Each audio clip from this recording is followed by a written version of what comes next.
Hello friends, now we will study about fed batch fermentation.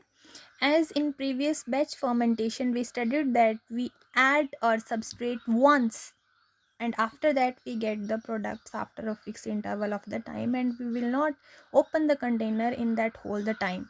But in case of fed batch, as the name is indicating, fed means we have to fed the particular container, fed the batch again and again. As you can see in this diagram, we have added the substrate, we have added the particular microorganism or bacteria which is required for that conversation, and we are adding the substrate in a particular time gaps, in a particular time interval. Meanwhile the process is going on, and after that we obtain the product.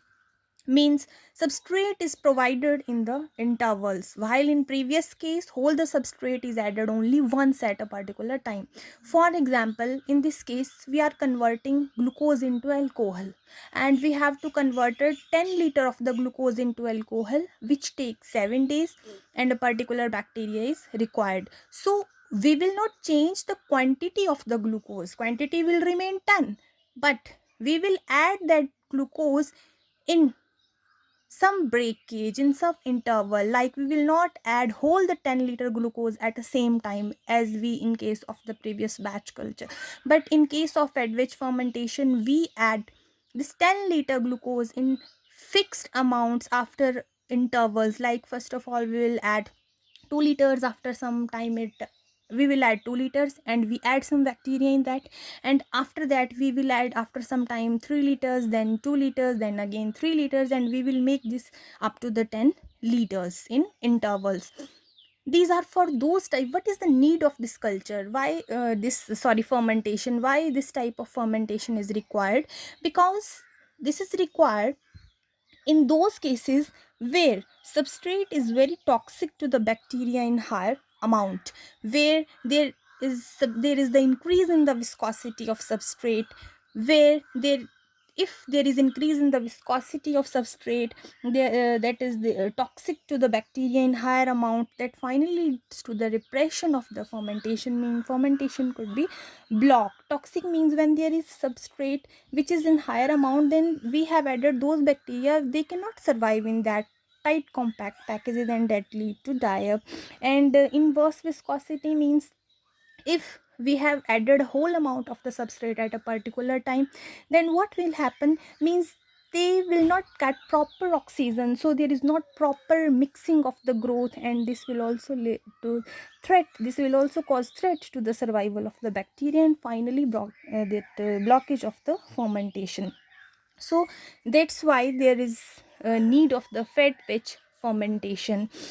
For example, production of the yeast biomass. If we are producing yeast biomass and we have added whole the substrate at a particular time, and after we will not add anything, and after some time we will take open that container, we will obtain a lot of alcohol, but that lot of alcohol will cause the suppression of the yeast, that will cause the death of the yeast. So what will we do?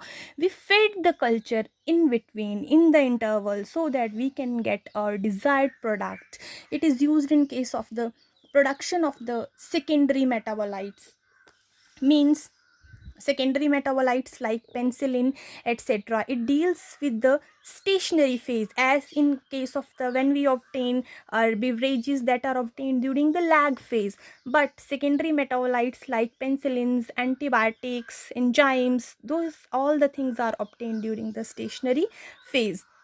This fed batch fermentation is of two types, that is fixed volume and variable volume. Fixed volume means when we are adding a substrate in concentrated form, we are feeding that with the concentrated substrate, so there is a very little variation in the volume, that is the fixed volume.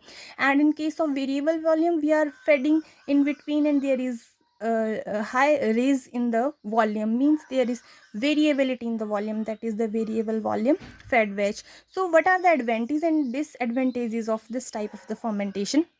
Advantages is it is good for those substrates which are toxic.